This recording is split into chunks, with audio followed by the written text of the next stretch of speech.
livable city. The future is Union Strong. Zip Zap Auto has expanded into one of the largest independent auto repair shops in the valley. With 23 bays, over 12,000 square feet, Zip Zap is your one-stop shop, offering 24-hour smog test, oil changes, detailing, bodywork, engine, and transmission rebuilding. And Zip Zap provides free towing and diagnostics with qualifying repairs. No appointment necessary, 24-hour service. Zip Zap Auto at Cheyenne and North Durango Drive and online at zipzapauto.com. Modelo is 25. Of the Las Vegas Raiders and the JT the Brick Show. Modelo Especial is a rich, full-flavored Pilsner-style lager, delivering a crisp, refreshing taste, brewed with fighting spirit since 1925. Laugh your way to work with the Press Box. Weekday mornings starting at 7 here on ESPN Las Vegas, 1100 AM and 100.9 FM. KWWN Las Vegas.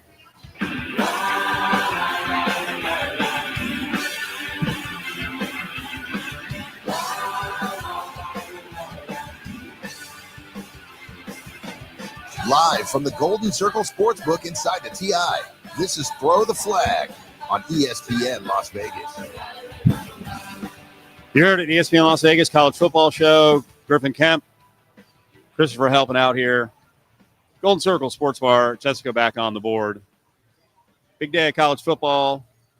The early slate is awesome. The night slate is great. This is all made for TV, and this is the positive of college football realignment. Griffin, you get early games in the season that are of much import, and also the college football playoff allows you to play tough games and actually lose some and not be eliminated from the national championship hunt. So it all starts out, though, at 9 o'clock. We are at 9 o'clock, 9:01. So kickoff here in the next 5 minutes for about 10, 12 different games, high level, low level. Notre Dame and Arkansas are playing. That's a really big one. There's some ACC action, Central Florida and K-State in the Big 12. I'll be keeping an eye on Rutgers and Minnesota. So a lot going on here. 55-plus TVs. The betting kiosk for 24/7. We got the full-service book here at the Golden Circle. You can take advantage of that. Breakfast. We'll tell you about the breakfast. So we're locked and loaded, ready to go. And I'm fired up later on for Penn State and Oregon and Alabama and Georgia. So many good matchups today. Week 5. That Penn State-Oregon matchup really intrigues me. I'm really interested to see the rematch from the Big Ten Championship last year. I don't think it goes the same way. I think, Dan Lanning and those boys over in Oregon, they might be in for a little bit of a rude awakening when they go over to Penn State for this whiteout. So we'll start out with an early preview of one of the 9 a.m. games, and then we'll get to last night's results, which were fascinating. Very exciting slate. And again, this is why college football is the best, because it seems like so many of these games go down to the wire, and there's so much more balance now. One of the things that hit me last night, and I'll repeat throughout the show, is because of NIL, because of the transfer portal, almost everyone has a quarterback. There's no quarterbacks languishing on Power 4 rosters who don't get to play until their final year. Example, a guy like Matt Castle, who I had a chance to interview, longtime NFL veteran, had a chance to interview him at Big Ten Media Days, and Matt Castle sat behind USC quarterback Carson Palmer back in the day. Matt Castle was so friggin' good that he went to the NFL, played like 12 years in the NFL, had a really good winning season, 11 wins for the Patriots, and he had to wait until his last year because really back then there was no transfer portal. So one of the big games early, as I mentioned, is Notre Dame against Arkansas. Latest update on the number in this one, it is back to 5. It's about to kick off here in a few seconds. That one started out as high as Notre Dame 6.5 on the road at Arkansas. We lean on these Saturday mornings on many of our gambling experts, and one of those guys is Scott Seidenberg. And Scott talked about Notre Dame and not having a lot of confidence right now in the Irish.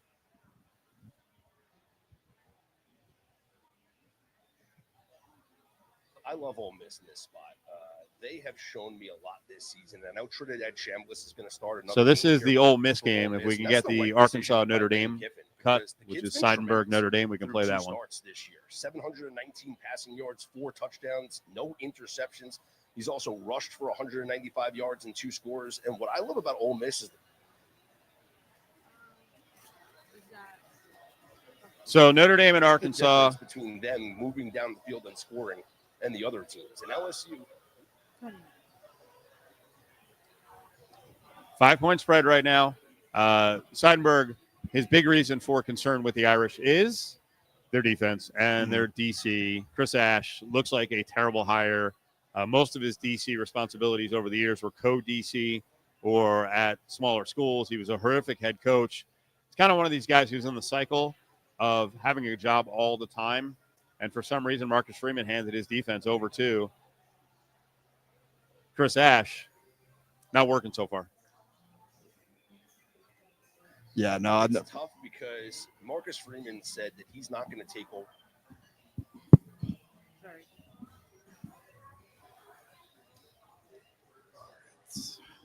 Yeah, I'll talk a little bit on this Notre Dame game. A team that was in the national title just last year, and the defense has fallen off. 27 points they've given to their opponents in each game this year so far, Steve. The Irish still could, make a real push. They really need to run the table for the rest of the year in order to have a chance to make the college football playoff. And it starts today. And I think this is a really good test for them going against an Arkansas team that is honestly pretty freaking explosive on the offensive side. Let's see. They're 8th in total yards so far this season with 2,208 yards. They're averaging 543.3 yards per game. They're 10th in passing yards, 14th in yards per game in passing, and 15th in rushing yards. I mean, this team, it's almost like a beautiful storm. You're going to have the Arkansas Razorbacks putting up points, Notre Dame having their defensive struggles, but Notre Dame also has one of the better running back duos in their backfield. So I think it's going to be a high scoring, pretty exciting game. Last night was fascinating. Let's start first with Florida State at Virginia. We told you, trap spot. Florida State has Miami next week. Virginia's dangerous because Tony Elliott finally has some of the offensive weapons he needs. Remember, Anthony Calandria was at Virginia. Last year was kind of a mess with Calandria and another quarterback at UVA. Calandria decided to leave, which is great for UNLV because right now he's a top 10 PFF quarterback in the country. It just didn't work out at UVA. They brought in Chandler Morris, who's like 27 years old. His dad's been a longtime head coach, former head coach at Arkansas, and Morris has gone in there and just been tremendous. And last night he was super dangerous. Virginia got out to a 14-0 start. Florida State raced back, took the lead, but then it went back and forth. Florida, check that. Virginia kicked a field goal to tie the game, get it to 38, and then it went to overtime. And Florida State winds up losing outright 46-38. What it produced was one of the greatest field rushes we've ever seen. What do you think of the rush of the field by the fans? Are we calling that great or are we calling that attempted murder? Because we still don't know if that FSU wide receiver was able to get up from the end zone, stand up on his own power before getting what was a Lion King style stampede by the Virginia crowd. Freaking insane game. What was the bet you had yesterday on Cofield Company? What did you put out there at the beginning? For which one? For this game? Yeah, you said, what was it? It was like Virginia was up, I think, 14. Oh, I bet in game. I got very lucky. I bet it was 14-0. Then Florida State was on the move, and right before they got it to 14-7, I laid 3.5 with Virginia, which my only shot was to go to overtime, and then my only shot was it can't be a battle of field goals. I need a touchdown. I need I need Florida State to be stymied. So it was 46-38. I want to get into this a little later on. Replay played a really big role because it got to 46-38 with Virginia. Florida State seemed to score a touchdown, but when you watched it on replay, it was a terrible touchdown call. They overturned it, so I wound up getting it. Very clutch. I actually had I think my other handicap last night was very good, but we'll get to that in a couple minutes. But yeah, that in-game worked out, but it wasn't a very smart bet. I said it during our Football Friday Cofield Company that we do here at the Golden Circle Sports Bar that I was in some kind of trouble. The other thing of note, like you said, it could have been murder on the field because you had like 10,000 Virginia fans with really no barrier. Because I think, I haven't been to Charlottesville and that stadium since like, I don't know when,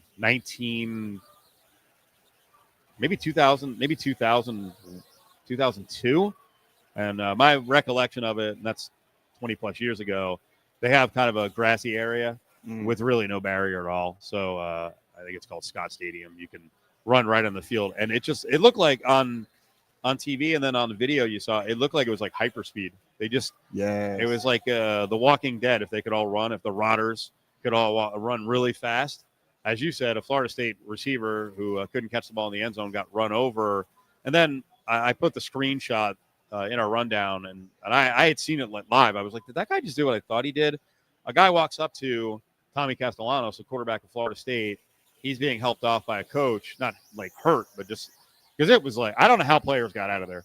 And I'm sure there's going to be videos that come out today of like Florida State players just punching Virginia players. Remember the story we told you that you didn't know about, and we showed you the picture of old Matt Millen, right? The linebacker for the Raiders and lots of other teams punching the Patriots GM, right? And you see like the follow through. I mean, I don't know how players got the hell off the field for Florida State, but yeah, Tommy Castellanos is kind of walking off the field all sad, and some Virginia fan walks up to him, gives him the finger, and has his camera up. That is completely out of control. I'm not big on the whole doxing thing, but I can't imagine that I don't know if that's a student. I actually think it might be an adult, which is pathetic. Looks like a nurse. Looks like scrubs or something. That person should be outed for just acting like a jackass. And yeah, I mean, I'm pro rush the field, but if there's no barrier to entry and the players have no chance, especially the opposing players, to get off the field, that's really dangerous. It is, and it's almost like it's a good that you have to take the bad with. It's you can't take rushing the field away from college football. It's part of it. It's what the crowd rushing the field has been a long time tradition. But you're right. I mean, things like this happen, and then who knows? Maybe Castellanos decides, hey, I don't like that, and socks him in the jaw, and then breaks his hand. And all of a sudden, or breaks his hand, or all of a sudden FSU's quarterback is suspended for a certain amount of time. Who knows? So it's like, what do? Do you put in protocols where, you're telling security around the stadium, hey, if they rush the crowd, grab as many players from the opposing team as possible, rush into the locker room? I don't know what the solution is, but getting rid of it or keeping it so people can't rush the field, that is certainly not the answer. So Virginia 4-1, Florida State 3-1. I told you at the beginning of the season when Florida State beat Alabama, I mention this all the time, stop doing college football playoff projections. I understand people get into it, so it's for the mouth breathers. But if you're 1 or 2 games into the season, you're like, my school has an 89% chance of winning the CFP. No, they don't. Okay, you got a whole season to get through. And when people saw an overrated at the time, I think Alabama's going to bounce back and have a good game today and have a good season. An overrated Alabama team against a severely underrated Florida State team. Florida State wins big, and folks were like, Florida State chewing for the college football playoff. And I came on the air that Monday, and I think I said, they're an 8-win team. They'll go 8-4, and they're going to lose more games. The ACC is a minefield like the Big 12 is, like the SEC is, like the Big 10 is, like the Mountain West is, like the MAC is, like the Sun Belt is, like the American is. There's so much balance around college football. Bring us to the Big 12, which, again, is a minefield. And TCU went into Arizona State and played a back-and-forth game, had a 24-17 lead late, and then the mistakes began to happen. I guess I have to look back on our rundown from maybe it was Wednesday, and Josh Hoover was about the 9th choice, the TCU quarterback, to win the Heisman. I'm not saying he can't, but last night was not Heisman worthy. He had a play, and this would be a dream for you. I don't know if you ever did this in high school or in college. Griffin played defensive end at Utah and Cal Poly, and here in town at Palo. The defensive end for Arizona State comes in. There's 2:28 left. Ball in hand. TCU is probably at their 25.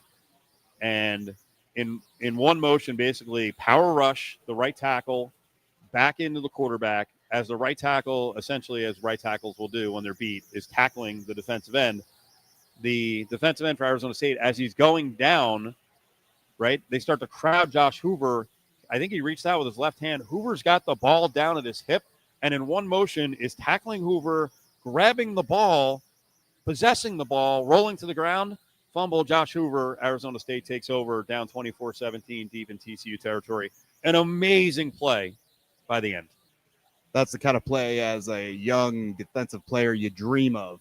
you sit in your bed and you just keep imagining yourself making that big play, being there for your team, being, it's not, again, Steve, the greatest players are the ones who are all about the team. But when it comes to individual accolades and individual accomplishments, as a defensive end, when you're able to basically put your entire team on your back, make a big play, like they say, big players make big plays at big times. That is an awesome play for that guy. TCU, you're right. I mean, they went up against ASU, who was in the college football playoff last season. They had them though, Griffin. They had them. But I still like this TCU team. Ever since watching the butt whooping they put on Bill Belichick and UNC early in the season, I really liked them. I've really been tapping into TCU to see how this team kind of, how they pan out for the rest of the year. One loss against ASU, like we said, we can't overreact. TCU could still be, a juggernaut that we're not even aware of yet. We just got to wait and see how this goes. And especially when after a loss, I love this too, Steve. When a team is undefeated and they suffer their first loss of the season, you can really tell how the rest of the year is going to go, how they play in the following week. What do you look like after suffering that first loss? How do you bounce back? Tremendous game, 27-24 win for Arizona State. They took advantage of the Hoover fumble. Eventually got a touchdown, wore a lot of time off the clock. I think got it down to 117, but hurt themselves with penalties. TCU hurt itself with defensive penalties. At that point, you had this intriguing matchup where it's Andy Avalos, the DC for the Horned Frogs, against Marcus Arroyo, the OC for Arizona State, of course, the former UNLV coach. Well, both of those guys were part of the Oregon coaching staff on the same staff. Avalos, of course, was a nightmare in Boise. Frankly, it couldn't happen to a better guy that his defense loses. He talked to Boise people about the way Andy Avalos acted when he was a head coach there. Zero equity, but acted like he was Bill Belichick. And Arroyo's got weapons. I mean, Sam Levitt's a great quarterback. He really is. The running back, Rayleigh Brown, he's tremendous. Tyson, the wide receiver, is ridiculous. And the biggest thing about Arizona State, it just shows you they're 4-1 now. They lost at Mississippi State. The biggest thing with Arizona State, when I was thinking of the crowd, the energy last night, was that school actually had, and God love him, he's a funny guy, Herm Edwards and Antonio Pierce running that program nearly drove it into the freaking ground. They go and get Kenny Dillingham, who's like 15 years old, as the OC at Oregon. He takes over, and it's been nothing but success, and they are legit with Dillingham. And then Arroyo is an unreal recruiter on offense. With those two guys, Arizona State is completely back. I mean, last year showed they were back, but you got to do it in, year to year to year. I mean, they have freaking re-energized the Phoenix market. That's a big-time program. And frankly, on the West Coast, when you roll in all of the power programs that were in the Pac-12 and the Big 12 now, and the Big 10, Arizona State's right up there. If you're a kid, high school recruit, California, Texas, Nevada.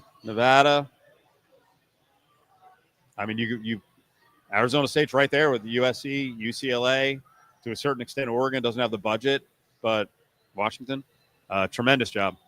Yeah, I mean, they're in an ideal conference. I mean, ASU is a program. I can remember back when I was in high school, I got a couple of, not offer letters, but, the little recruiting letters they send out to guys when they have a little interest. I remember getting those and actually feeling real excited because just the prospect of it. That stadium in the ASU stadium is freaking sick. I love the way it is. I love the program. Dillingham's coming in here and established. I'm not going to be ageist here, but Herm Edwards and Antonio Pierce, guys from an older ilk. You get a guy like Dillingham in there, and he really changes the program. They make the college football playoff last year. They have a viral sensation player in Cam Scatteraboo, who really kind of gets the entire team on the map. By the way, another good example of transfer portal, like Chambliss at Mississippi at Ole Miss today, playing at a low level. Cam Scatteraboo was kind of in no man's land at Sac State. Mm-hmm. And then Arizona State's like, we heard about this kid. Let's bring him in. Now he's in the NFL. I mean, the upper mobility of the transfer portal's dynamite. And how many teams do you think when Cam Scatteraboo entered the portal even gave him any kind of interest as a running back from Sac State? Right, white running back who's he wound up running like a 4.65 in the NFL Combine. Like, he's not a speed guy, but he's a power and he's a power guy, and he's fast enough to get away from people. Scoreboard right now. Let's see. Duke out to a 3-0 lead on Syracuse. The story on the Q side, Steve Angeli, the transfer from Notre Dame, he's out for the season with an Achilles, but they have Ricky Collins at quarterback.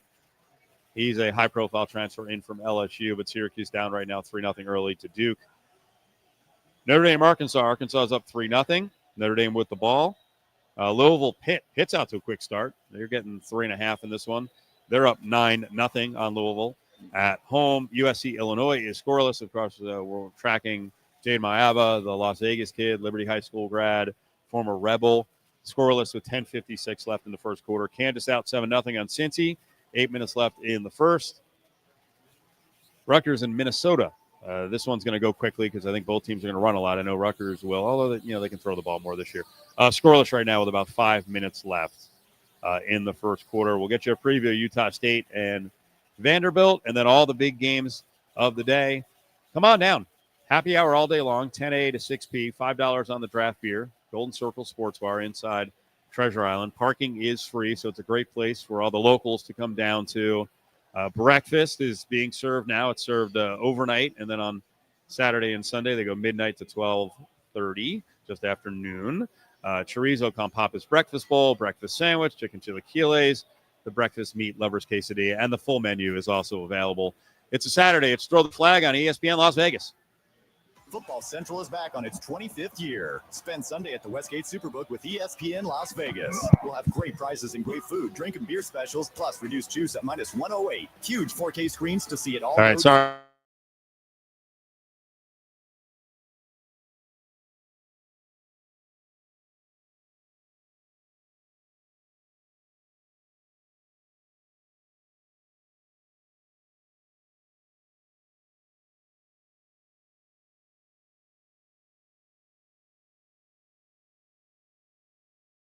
Rewards programs. Terribles Plus rewards you on every routine purchase at the pump and in store. But we also offer promotions like Game Day Giveaway, Terribles Tuesday, and Shop, Spin, and Win. So download the all-new Terribles Plus Rewards app and get your routine purchases rewarded deliberately different. Terribles Plus Rewards is available on Google Play and the iPhone App Store. Visit Terribles.com for details. Football is back, and we're celebrating touchdown deals here at Finley Chevrolet. Drive away in an Equinox EV with 0% APR for 60 months. Or how about tailgating with a new Silverado RST with up to $15,000 off? Score your dream car at Finley Chevrolet, the #1 volume Chevy dealer west of Texas. Finley Chevrolet, located at Rainbow and 215. Together, let's drive. Plus finance through GM Financial. Not all customers qualify. See dealer for details. Expires 9/30/25. When someone in our Las Vegas community gets hurt, I take it personally. I know what it feels like to fight for your family, to face medical bills, lost wages, and fear of the unknown. At Gina Carina and Associates, you're not just another case. You're a person with a story, and I'm here to help you write a better ending. We fight hard, we fight smart, and we never forget it's your life we have on our hands. Gina Carina and Associates, changing lives daily. Actual price will depend on product and subscription plan. Featured products are compounded drug products, which the FDA does not approve or verify for safety, effectiveness, or quality. Prescription products require an online consultation with a healthcare provider who will determine if appropriate. See website for details, restrictions, and important safety information. Want a boost in and out of the bedroom? Hims has you covered. Introducing a new 2-in-1 approach to level up your game. Tadalafil for better bedroom performance and zinc for testosterone support. Put it all together and you've got what you need to turn things all the way up. Getting started is simple. Just go to hims.com/joy to start your free online visit. Through Hims, you can access ED treatments, including pills, chews, and more. 100% online. No office visits, no pharmacy lines. Just fill out a simple intake form and a licensed medical provider will determine if treatment's right for you. If prescribed, it ships free and discreetly to your door.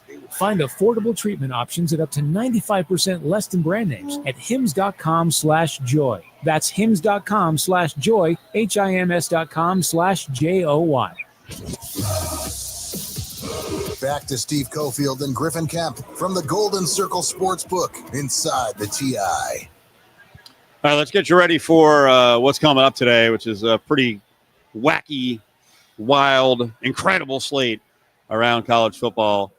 So we're hanging out here at the Golden Circle Sports Bar. Illinois taking a deep shot, comes up short. 4th down, so they'll be punting here.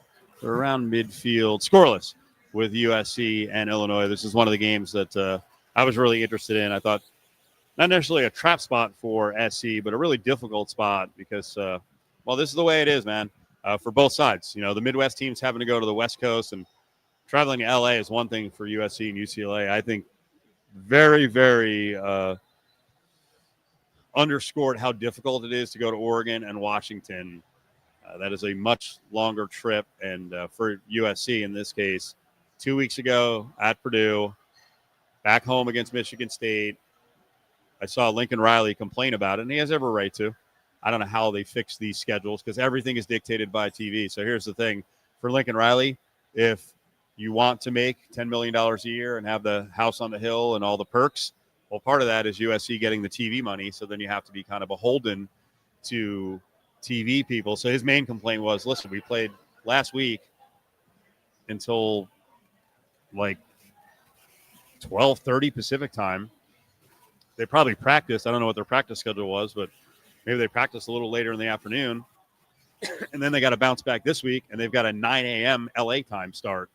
That's it kind of jacks with you with the body clock. We saw it happen last week with UNLV football as they had to go to Oxford, Ohio to take on Miami, Ohio, and start at 9 o'clock Pacific time. So I was kind of wondering if USC was going to come out here and be ready to go.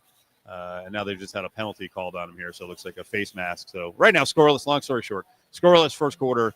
I took Illinois plus the points in this one. Just didn't like the spot for SC. Yeah, I can't help but notice we got a gentleman in a jersey in front of us. Who do you think he's rooting for today? We got the got that old Caleb Williams. Caleb Williams. I also saw Caleb Williams 18 Chicago Bears shirt walking that way. Oh, wow, man, you're all fired up. Man, I feel of course we got the Chicago Bears coming into town. Going to be taking on the Las Vegas Raiders. That's going to be a great game. And it's good to see a little bit of support for old Caleb Heisman Williams. But, you know, Lincoln Riley can complain all he wants. But the thing is, when you take the job as the head coach at the University of Southern California, there's expectations. You can't just go in there and, you know, put in a solid season. You can't put in a good season. They want great. They want to add to the history of that program. That program, so many Heisman, so many championships. Lincoln Riley is kind of in a position where, listen, we understand it's probably not the best schedule for your team. It's definitely not. When you mess up the routine for a team or mess up the routine for a team in the week, you'd be surprised how really detrimental that can be and how impactful it is to disrupt the rhythm of a team. So, you know, they got to get it done. I don't care if it's in Illinois. I don't care if it was in New Hampshire. The USC's got to come out here and they got to get it done. And they got to keep on this roll they've been going on. That penalty kept the Illinois drive going, so they're inside the USC 15. It looks like Notre Dame scored, although a review, maybe the elbow was down for Price. That one could be moving to Notre Dame 7-3 here in a second with 8.5 minutes left in the first quarter. All right, some preview of the midday games and the evening games. We lean on Scott Seidenberg from VSiN and 12:30 the game. He's on tonight on VSiN Saturday nights and Sunday nights doing the wrap-up shows. And LSU and Ole Miss is a real good one as a Ole Miss story with Chambliss taking over for Simmons. Chambliss, the quarterback, a transfer from Ferris State. This one has pretty much been Mississippi all week long at -1.5. Here's Scott Seidenberg talking about the matchup between Brian Kelly and Lane Kiffin and who he wants in the game. I love Ole Miss in this spot. They have shown me a lot this season. I know Trinidad Chambliss is going to start another game here for Ole Miss, and that's the right decision by Lane Kiffin because the kid's been tremendous through 2 starts this year. 719 passing yards, 4 touchdowns, no interceptions. He's also rushed for 195 yards and 2 scores. And what I love about Ole Miss is the chunk plays. 31 plays this season of at least 30 yards. That's the difference between them moving down the field and scoring and the other teams. And LSU, they just don't create enough defensive negative plays. Like they're 45th in defensive havoc, and they only have 16 plays all season where they're getting chunk yardage, 20 or more yards. So the big play will be a factor here in this game. I think Ole Miss wins at home. You can lay the 1.5 or just go Ole Miss on the money line. But I think the Rebels get this victory here at home. I'm against that. I'm taking LSU plus. I think the LSU defense is not being given enough credit. It really is the star of the team right now. LSU is getting healthier. We'll see if Garrett Nussmeier is getting healthier. I think this is where it comes a little unraveled for Trinidad Chambliss against this LSU defense. I think LSU can win this game today, so I'll take the 1.5. Yeah, I mean, LSU right now, the hype has died for me, at least with this team a little bit ever since the opening week where they beat Clemson. We see what Clemson's kind of unraveled and what they've kind of become. That win kind of loses a little bit of its luster, and then you see how they performed last week against Florida. They won the game, but it was, not the kind of performance everybody was expecting. We got the great clip of Brian Kelly in the presser afterwards going toe-to-toe with the media out there. Brian Kelly doing what Brian Kelly does. So I'm worried about this team, but I think going in, taking on an Ole Miss team with a quarterback who wasn't necessarily in the plans to start when the year started, but once he got in there, he's been performing great. Lane Kiffin's known for, putting out offenses and putting out quarterbacks who sling the rock, get the ball to the receivers, and move the ball down the field. I think it's going to be an exciting one, but I do think it's going to be a high-scoring game. I think I'm leaning still. LSU gets it done, but I think it's going to be one of those games where it's just points, and points. Throw the flag here on ESPN Las Vegas. We're live, not only on your radio, but also up on the internets. We are on Twitter and Facebook. Where else? YouTube? YouTube, yes, sir. So we're up there live, so you can watch the show. If you watch, yes, I am that much shorter than Griffin, although it's not an Iron Eagle J.J. Watt situation. Did you see that one? That's amazing. I think Iron Eagle is 5'3", and J.J. Watt is 6'6", and they were doing the stand-up. It was not good. I'm just slumped down on my chair. I'm actually I have a very long torso. I would look as tall as you if I would just sit up, but I have poor posture. Hey. I also wear a size medium shirt. Really adds to the size and the height. That's a good point. I don't like to show off my arms. Well, they're getting kind of puny. Another 12:30 start. This one is unheard of. Number one team in the country going against an unranked team. Generally, you're never going to see just 8 points as a spread, but there's a lot of respect for what happens in Seattle with this Huskies team. Another program, the theme all college football season, just about everyone's got a quarterback, and Devon Williams is a really nice quarterback for Washington. Scott Seidenberg will lean on him again, our handicapper du jour, as he talks about what happens in Seattle with that Washington program with the Buckeyes headed to the Northwest. Washington has the second longest home winning streak in the country at 21 straight games. This is also what we have to keep in mind. This is the first road game for Ohio State, which means it's the first road game for quarterback Julian Sayin. And that's a spot where I want to fade that quarterback. And this is what I did look up. Home underdogs, undefeated home underdogs against the number one team in the nation, while only 2-13 straight up, they are 8-7 against the spread. And so you mentioned they're laying, single digits here. I like taking Washington plus the points. Their running back, Jonah Coleman, leads the nation with 9 rushing touchdowns. I think that they're going to be able to move the football against Ohio State. They're 6th in EPA per play, 11th in success so far this season. And I just don't want to lay this many points on the road with a quarterback in Julian Sayin that has not played a road game yet. So I'm on Washington. I'm not on anything here. I don't even know if I'll play this in game. I don't know enough about, this is going to sound crazy, the number one team in the country in Ohio State. I have to see a lot more Julian Sayin before I feel comfortable making a decision against or for him. Again, Ohio State's laying 8. The total's 53. I'll tell you a really popular bet. 88% of the tickets right now are on the over 53. I generally, once I see these ticket counts go north of like 85% one direction or the other, I'll play against it. But again, I'm going to stay away on this one. But it would not shock me if it's an nail-biter. And to Scott's point, if Washington takes them to the brink and Ohio State's got to slip by at the end. Yeah, that over seems a little bit too rich for me. You look at this Ohio State team, and Julian's saying, quarterback's always got the headlines, but how about this one? Where's Jeremiah Smith? I mean, Jeremiah Smith talked about as, a LeBron James in basketball type of prospect where everyone with a camera is saying this guy could play in the NFL today.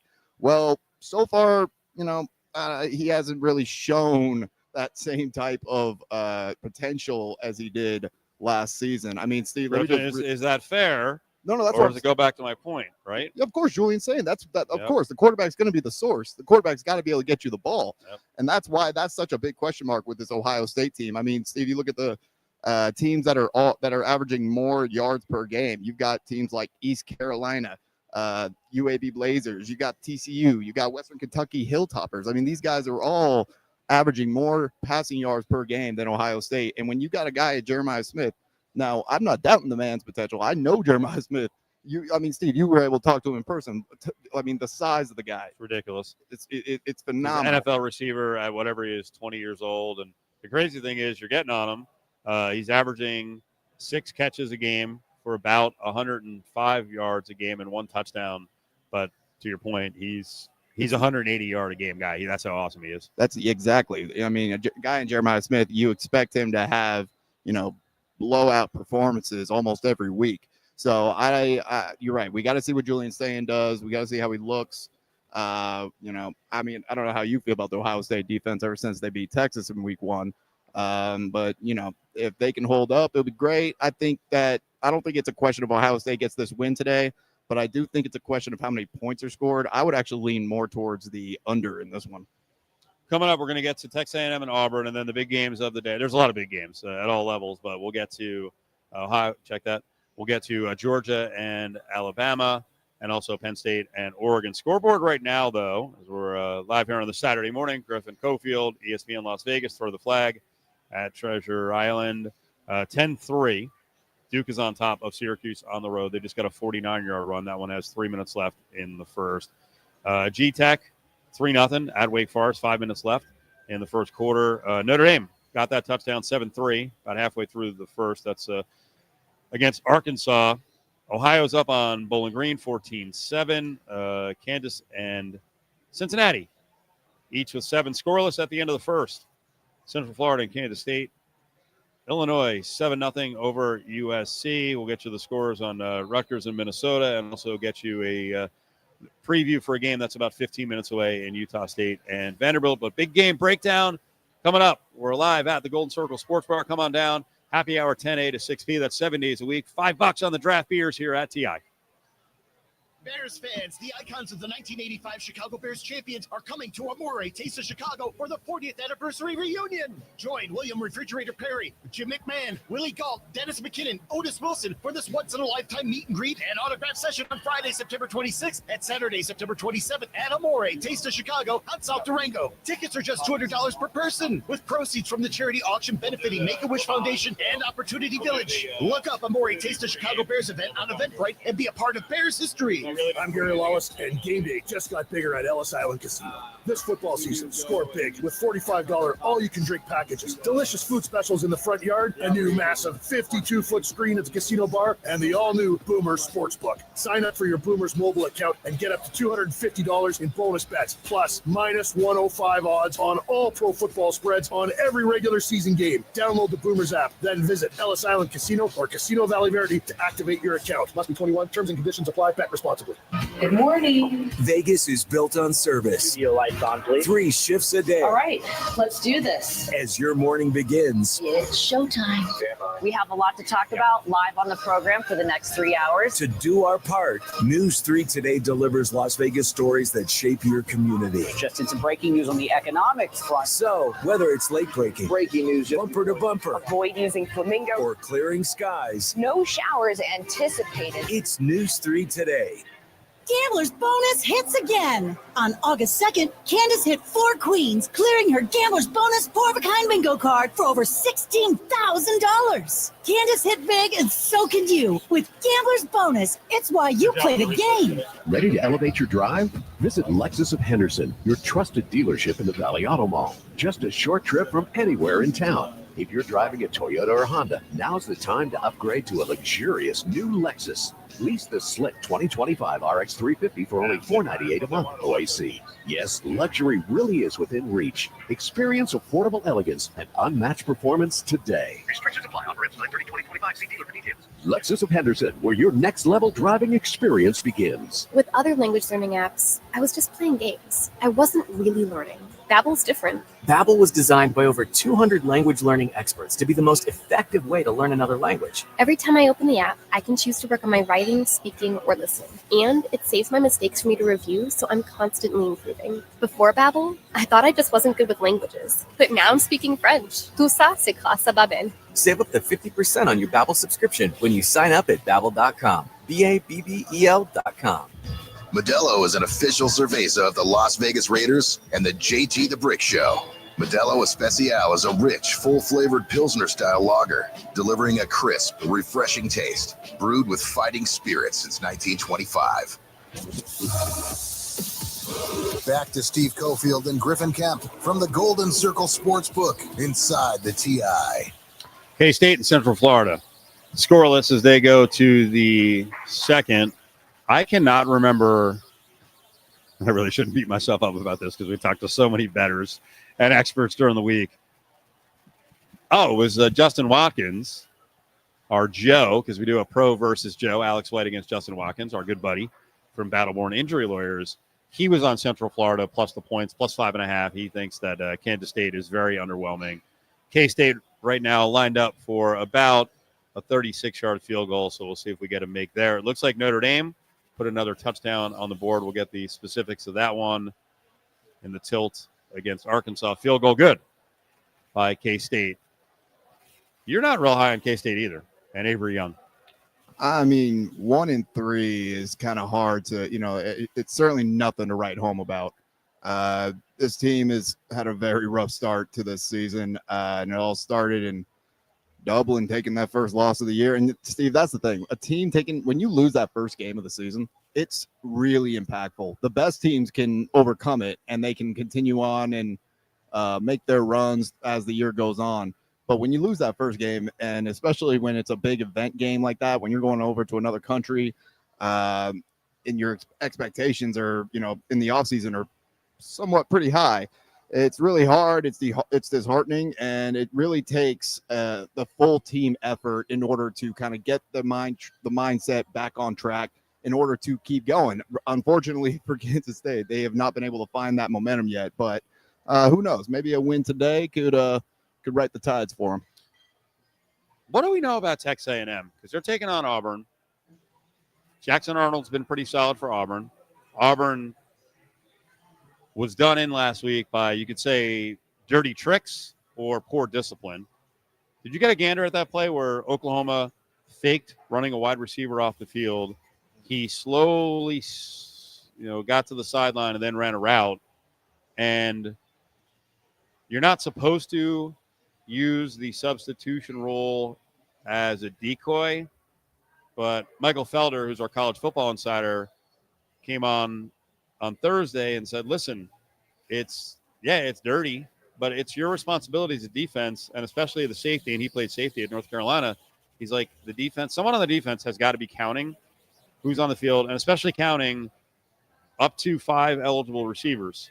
We're talking running backs, tight ends, wide receivers, and if you lose count, that's on you as a defense. Yeah, it reminds me of the Tom Brady quote. When he talked about quarterbacks in the NFL being too coddled, where the rules are being coddling the quarterbacks and making it so the quarterbacks aren't having to be as diligent with their reads and with their responsibilities. I feel the same way when it comes to this rule. Yeah, I mean, again, what makes college football so fun is the uncertainty. You don't know what's going to happen. There's so much more creativity. There's so much more movement and, tricks and ideas like faking a substitution in order to get your wide receiver out there and have a free play, but pretty much have him going down the field. Johnny Manziel ran that same play famously with Cleveland. So, I think that you can't I don't like the rule where you say, you can't use the substitution to fake and, make it look like a guy's going out of bounds, because that's been a fun thing to watch in college football. We've seen in the league, but especially in college football. and it takes away responsibilities from the defensive coordinator and the defense as a whole. It's not on the officials to get you right and for you to be accountable for who's on the field. That's on you. That's on your coordinator. So the big daddies of the day, Georgia, Alabama going at it. I always love this movement. Latest ticket count on a now -2 spread. Georgia was 3 all week. It's now -2. Georgia -2. So the number's going down, but more of the cash, 60%, is on the Bulldogs. 70% of the tickets are on Georgia. So I'm assuming that the quality of the cash, which means sharps, are on Alabama. I've been on Alabama all week long. Now, if you didn't get the 3, it's kind of tough to just take 2. Here's gambling insider Scott Seidenberg. As I pointed out to Scott, Bama has really dominated in this series. Well, Georgia has the nation's longest home winning streak, 33 straight games between the hedges that Georgia has won, and I'm not going against that trend. And speaking of trends, Alabama, we have seen here under Kalen DeBoer, has not done well away from Tuscaloosa. They're 2-4 both straight up and ATS on the road. They're failing to cover those games by 9.7 points per game. And I understand both these offenses are going to convert in red zone. Georgia, 14 red zone trips, 11 touchdowns. Alabama, 15 red zone trips, 12 touchdowns. So I do like the over in this game. We saw last year be a very high-scoring game between these two teams. But Georgia showed me something in that Tennessee game. They could take punches early and come back and still beat you. So I think Georgia gets the victory here in a high-scoring game like we saw last year. Yeah, I still like Alabama. I mean, obviously, very tight game. Quarterback play is going to be key. I don't know that the Georgia defense is great. Now, it might get a lot better during the year. They certainly have the personnel. What do you want to do here, Georgia, Alabama? You look at this game, and I mean, look at this game from last season, which is crazy because Alabama was ranked 17th as they are right now. Georgia was actually 6th when right now they're 5th. It's crazy to see. I mean, and you look at that game last year. The game started off, Steve, with Alabama scoring 21 unanswered points in the first quarter. They jumped on Georgia early, and like Scott said, as we saw in that Tennessee game, Georgia's defense, Georgia as a team as a whole, they look like they could take a punch and then recuperate and keep going. That's going to be really good for them. I don't see Alabama jumping out to a 21-0 lead again this time around. I think Georgia is going to show that they just have more continuity as a team as a whole. I think they get the job done. -2 is I probably would go Georgia on that one, honestly. So you're willing to lay it. All right, the other big game at 4:30 our time is Penn State and Oregon. It's been 3.5 Penn State all week. There's a little lean now at -115. A lot of people are playing the over. We're talking 80% of the cash and tickets are on the over 52.5. Scott Seidenberg on this one, and I pointed out I haven't heard a lot of people say they want to take Penn State, and yet the line is sitting at 3.5. Does he want to take Penn State? I'm taking the 3.5 with Oregon. And this is the thing, right? Both these teams are incredible. I don't want to take anything away from these teams. They are 2 of the top teams in the country, and this could be the first of maybe, 3 games we're going to see them play against each other this year. They'll play here on Saturday. They could play each other again in the Big Ten championship game, and they could match up again in the college football playoff because I think both of them are playoff teams. The thing is, though, what can we take away from Penn State's first few games? They have played the 136th strength of schedule. That is dead last in the country. They haven't played anybody. Meanwhile, you look at all the advanced metrics. Oregon is number 1 in ESPN's FPI. They're number 1 in many advanced power rankings. And their offensive line has been absolutely dominant, allowing just 1 sack so far this season. I think the Ducks get the job done here on the road. This is another one, man. I got rooting interest. I think I'm too into the game to bet it, and maybe I'll do an in-play. I have so many games today, not necessarily the big games. I'm going to stay away on this one. But, yeah, as I said all week, my rooting interest is in the Ducks. But, it wouldn't surprise me if Penn State has a rousing victory today. Jimmy Franklin, the head coach of Penn State, has struggled so much in these big matchups. Maybe his players pick up for him.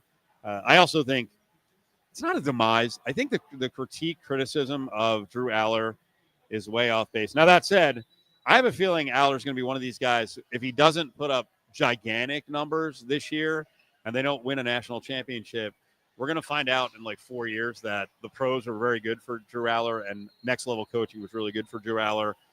I'm not comparing them, but maybe in the way that Justin Herbert took a gigantic leap once Sam Darnold kind of did now. But sometimes college quarterbacks that get super hyped, they're good, not great in college. And when they go with the highest level coaches, they become superstars. So I guess I just talked myself into a lean with Penn State. I mean, I was already leaning Penn State. I'm sorry. I really like Dan Lanning and what he's done with his Oregon program. I mean, a team not too long ago was a Chip Kelly spread, pass heavy, finesse type of team. They are now a, grind you down. They are a punch you in the mouth type of team, but they're going into Penn State. It's going to be a whiteout. This Penn State defense is insane. I don't think Drew Aller wins this for the Nittany Lions. I believe the defense wins this one for Penn State. And I think Oregon, I'm not saying they get blown out here. I think it's going to be a tight game. But I just think you're asking a lot for Oregon to go in here in that crowd with the stakes that are on the line. It's going to be a great game, though, anyways.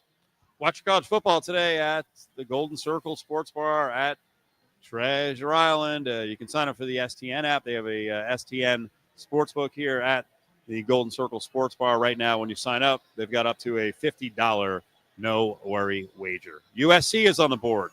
Notre Dame has stretched out the lead. We'll get you details coming up in less than 5 minutes, live on ESPN Las Vegas.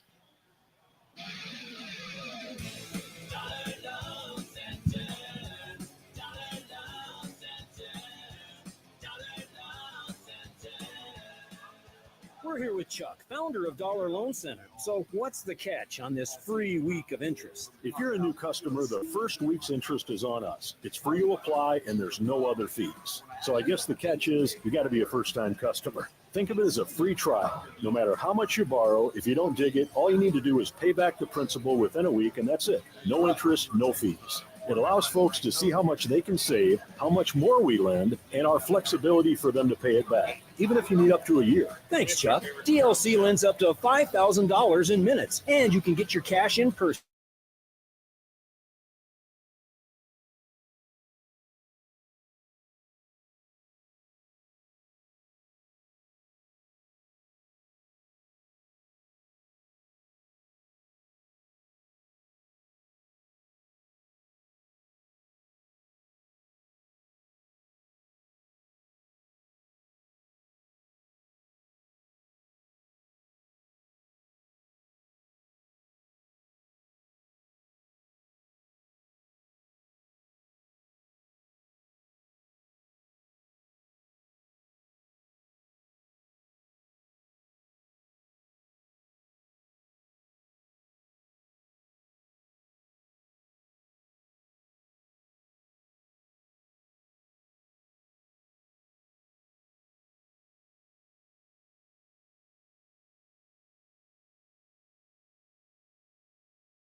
You know you can donate real estate too? Gambler's bonus hits again. On August 2nd, Candace hit 4 queens, clearing her Gambler's bonus 4-of-a-kind bingo card for over $16,000. Candace hit big, and so can you. With Gambler's bonus, it's why you play the game.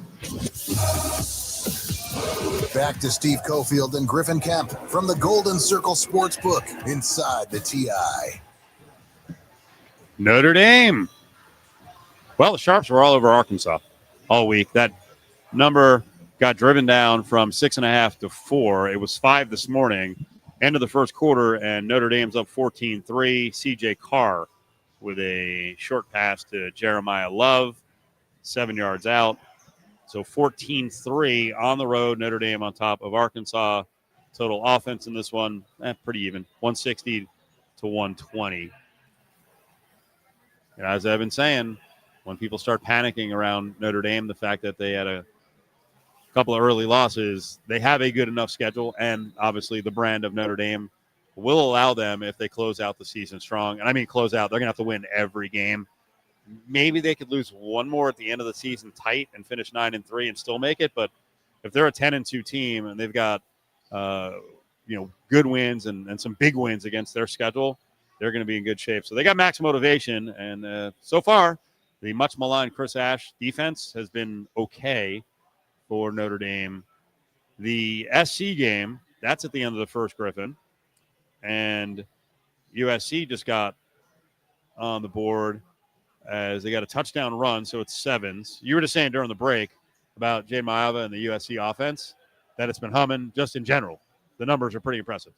They're real impressive. I'll just read a few for you here.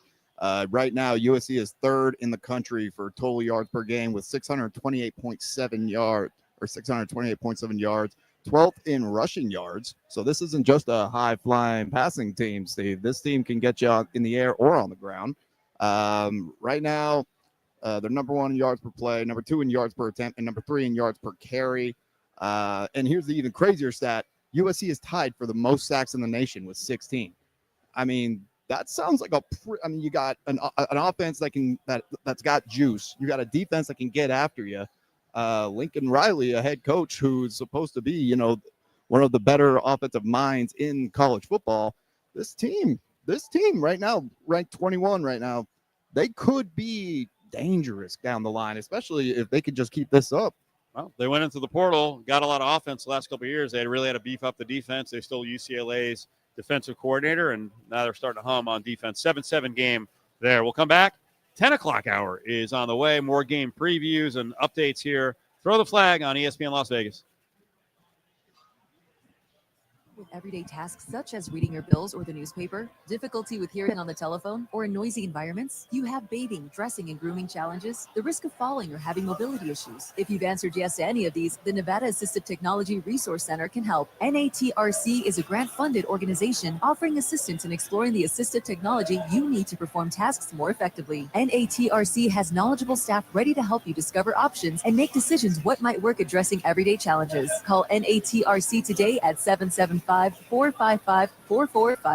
That's 775-455-4454. Break the barriers caused by a disability or aging. NATRC can help. Call NATRC today at 775-455-4454. That's 775-455-4454. Once again, that's 775-455-4454. Sponsored by a grant through the University of Nevada, Reno, in cooperation with the Nevada Broadcasters Association and the station. Patty Davidson here from BetMoneyHoney.com. Would you like to become an educated sports fan that also knows how to place a bet? How about a library of how games are played, how to make bets, and hot picks of the day? Join me at BetMoneyHoney.com. Actual price will depend on product and subscription plan. Featured products are compounded drug products, which the FDA does not approve or verify for safety, effectiveness, or quality. Prescription products require an online consultation with a healthcare provider who will determine if appropriate. See website for details, restrictions, and safety information.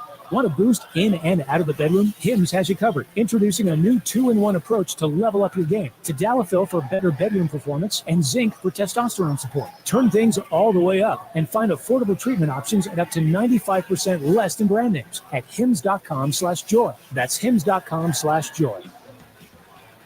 Banking should be personal. At Westar Credit Union, it is. We're not just another financial institution. We're your trusted partner in savings, loans, and life's biggest moments. Join today and let's build your future together. Westar Credit Union, rooted in Nevada, built for you. Visit westar.org or your nearest branch and get started today. Hey, it's Chris Fox. Yep, your morning radio guy, and I want to be your trusted Las Vegas realtor. I've called Las Vegas my home for over 34 years, and I know it like the back of my hand. And I've helped a lot of Las Vegans just like you. So whether you're buying, selling, investing, or you have a property that needs a lot of TLC, I can help. Just call me, 702-419-4346. 702-419-4346. I want to be your trusted Las Vegas realtor, and I'm ready to go to work for you. Simply Vegas Real Estate. Broker number 1000960. When choosing a provider to help make funeral or cemetery arrangements, families turn to us for professionalism, compassion, and impeccable attention to detail. We are Palm Mortuaries and Cemeteries. Find us at dignitymemorial.com. The Rebel football team is on a bye week, so as they get ready to open up Mountain West play next week, what do you say we take a trip to the south as the Georgia Bulldogs host the Alabama Crimson Tide between the hedges? Can the Tide roll to a victory, or will these Bulldogs bite back? So, as you're either running errands or working, make sure to tune in this Saturday at 4 in the afternoon on ESPN Las Vegas, 1100 AM and 100.9 FM. Let your voice be heard by texting the Finley Kia text line, 702-364-1100.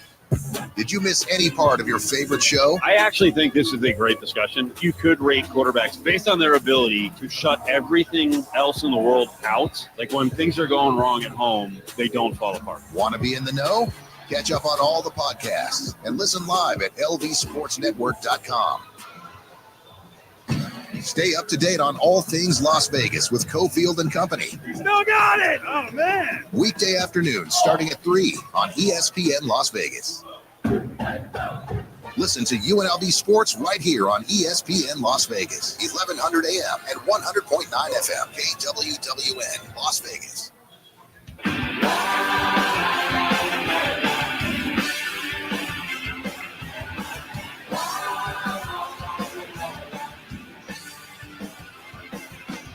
Live from the Golden Circle Sportsbook inside the TI, this is Throw the Flag on ESPN Las Vegas.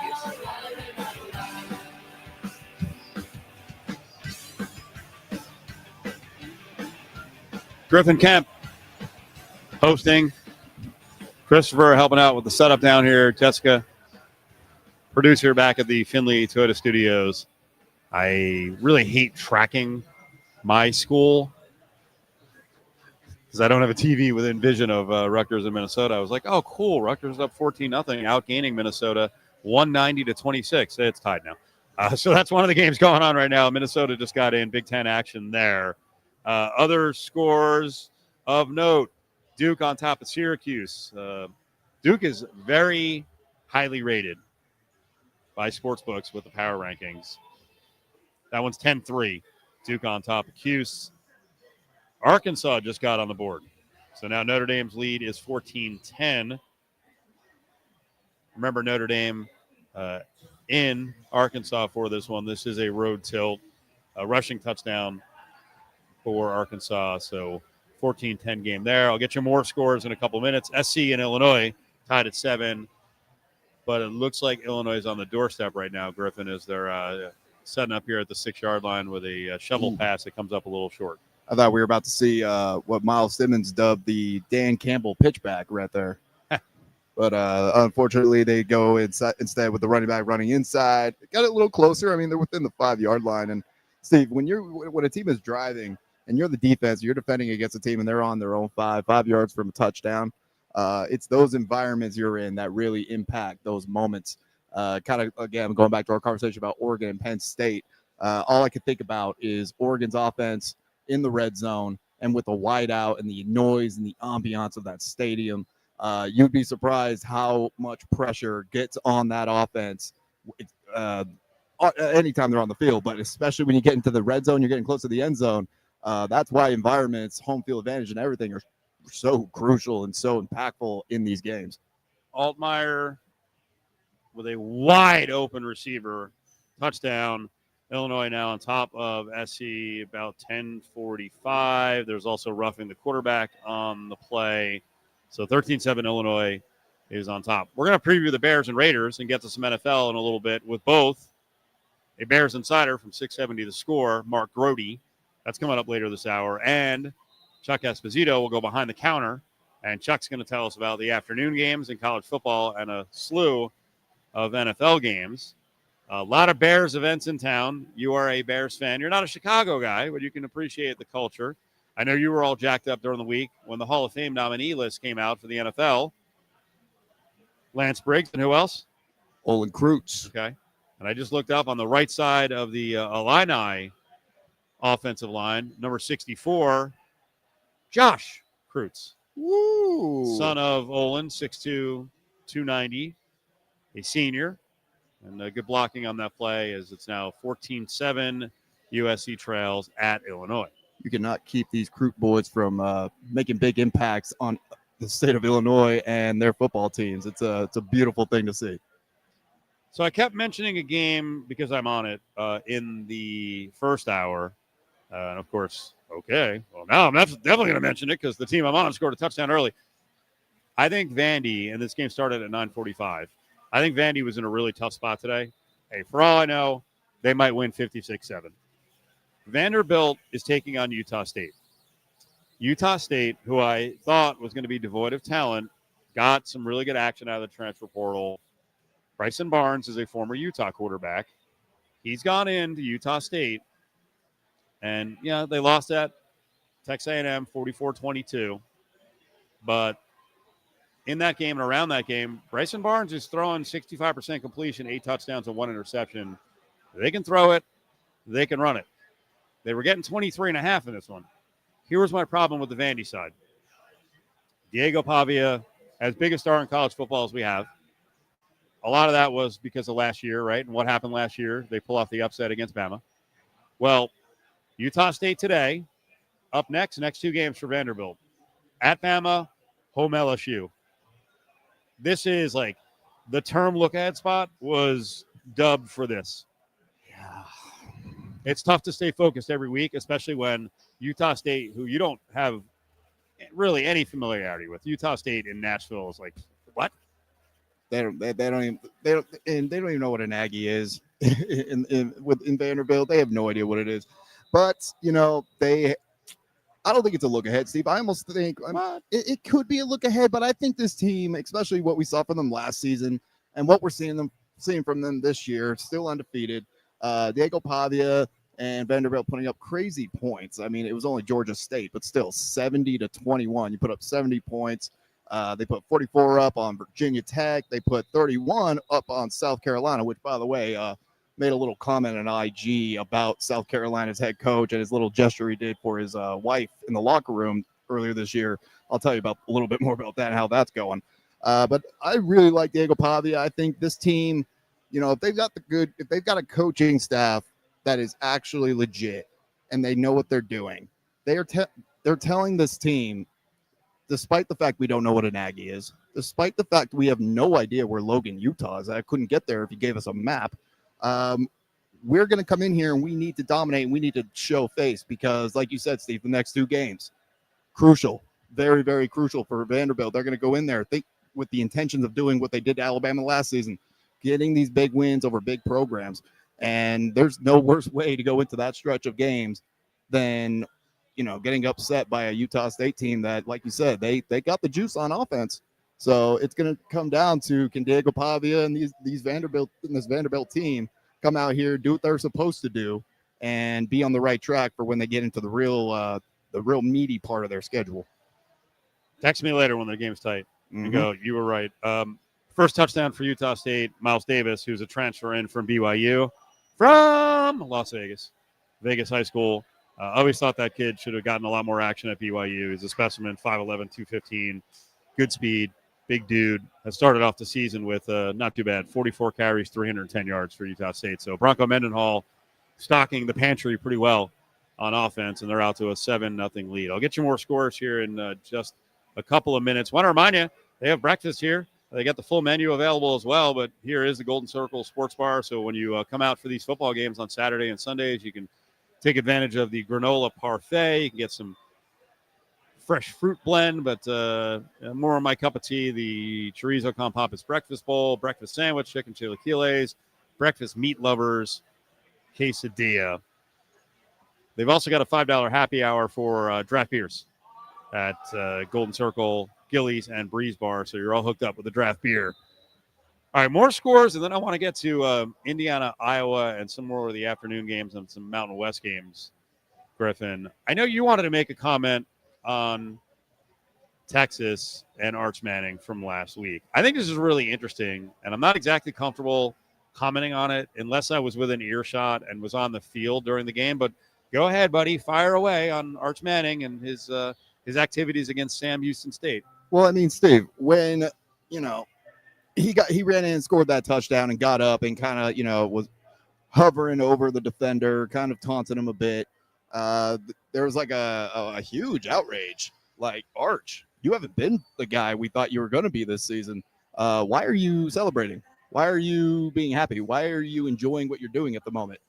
Steve, he's a quarterback who had high expectations going into the season.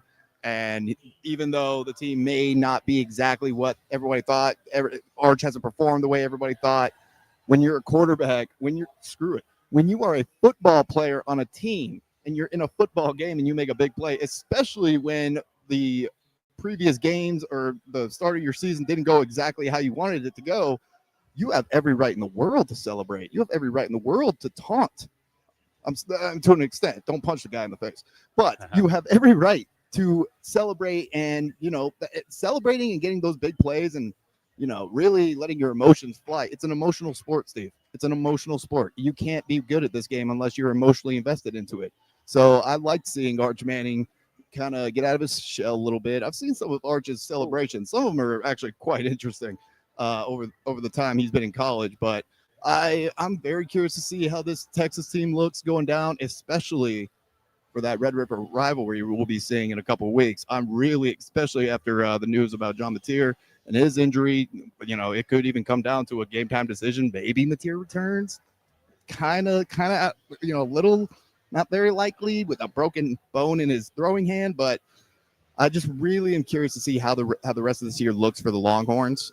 Steve Sarkisian, Arch Manning, that defense. I mean, I'm just curious to know, where do you guys go? Where are you going to go, and where are you going to end up at the end of the year? Did you think I was going to rip Arch?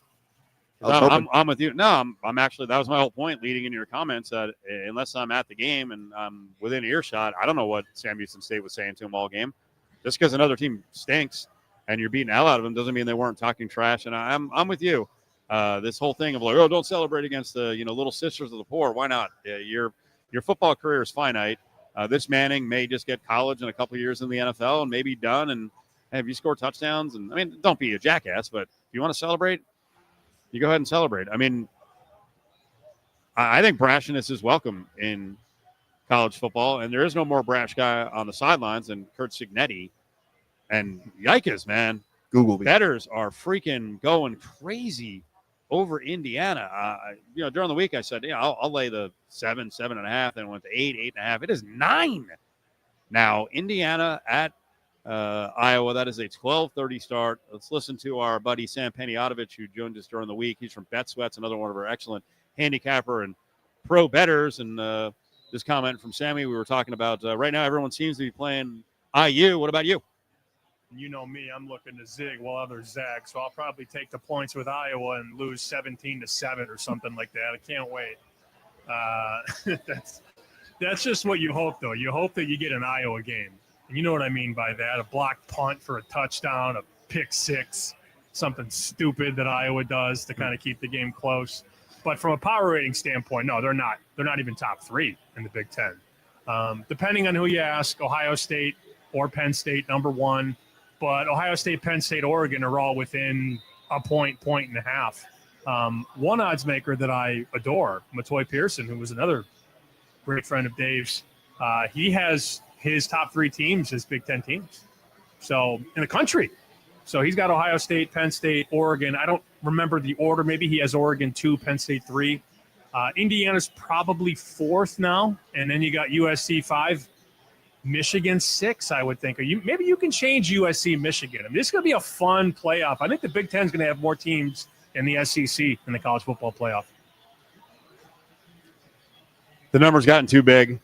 This might be an in-play situation, but Indiana's 9 at Iowa. I think Iowa's better offensively than they've been in years past. Not as good defensively. The total's a very manageable 47.5, but right now, cash and tickets, 79 and 78% are playing this over. USC looks like it just popped off a big play. It's a wide open receiver Look at downfield. that. That's good offense. Hit by Jade Mayava. Lemon goes in. I didn't see where the play started. Probably about a 70-yarder.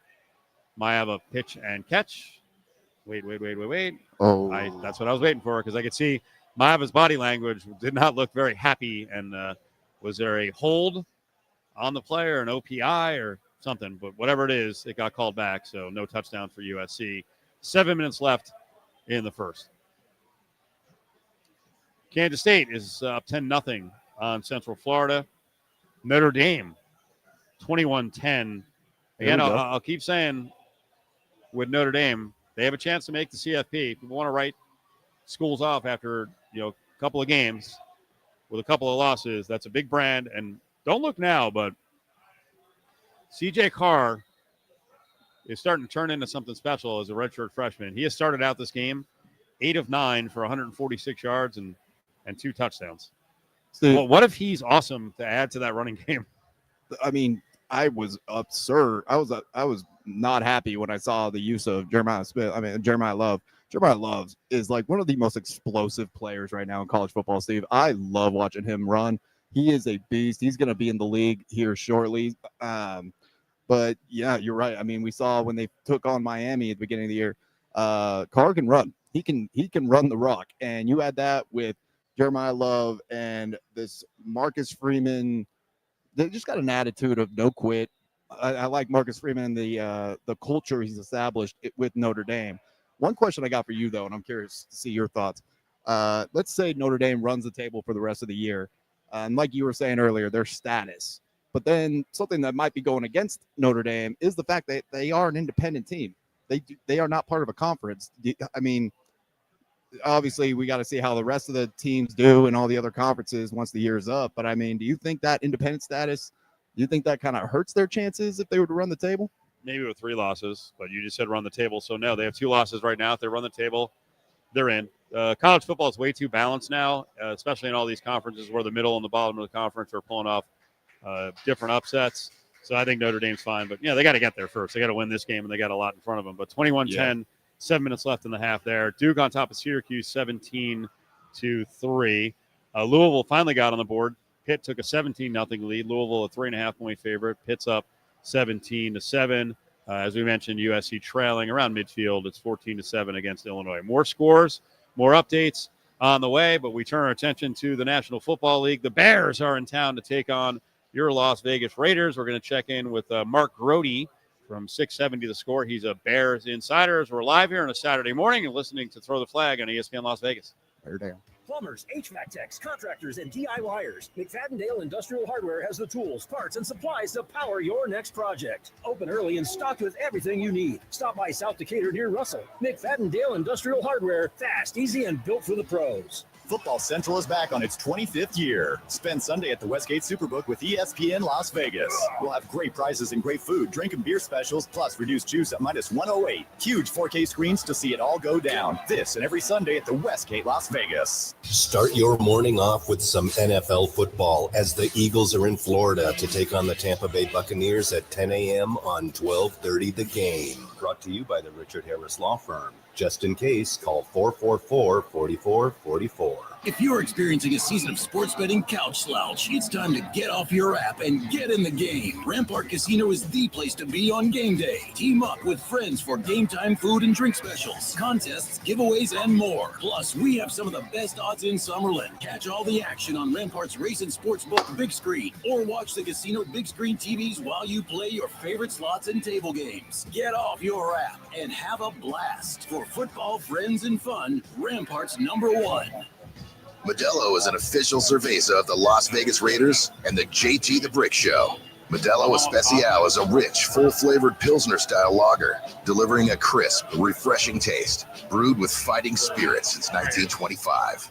Bears fans, the icons of the 1985 Chicago Bears champions are coming to Amore Taste of Chicago for the 40th anniversary reunion. Join William Refrigerator Parrish, Jim McMahon, Willie Galt, Dennis McKinnon, Otis Wilson for this once-in-a-lifetime meet and greet and autograph session on Friday, September 26th and Saturday, September 27th at Amore Taste of Chicago on South Durango. Tickets are just $200 per person, with proceeds from the charity auction benefiting Make-A-Wish Foundation and Opportunity Village. Look up Amore Taste of Chicago Bears event on Eventbrite and be a part of Bears history. Ready to elevate your drive? Visit Lexus of Henderson, your trusted dealership in the Valley Auto Mall. Just a short trip from anywhere in town. If you're driving a Toyota or Honda, now's the time to upgrade to a luxurious new Lexus. Lease the slick 2025 RX 350 for only $498 a month. OAC. Yes, luxury really is within reach. Experience affordable elegance and unmatched performance today. Restrictions apply. Operates 9/30/2025. See dealer for details. Lexus of Henderson, where your next level driving experience begins. This summer, you'll be loving how we're lending at America First Credit Union. Get new Visa credit cards with 0% intro APR for 6 months. Need a new ride? Get 90 days with no payments on new auto loans and 60 days no payments on RV and power sports loans. Our home equity loans start with an introductory 4.49% APR to refinance debt or take on the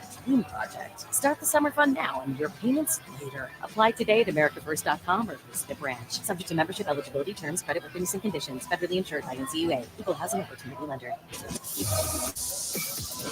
Back to Steve Cofield and Griffin Kemp from the Golden Circle Sportsbook inside the TI. Football, right?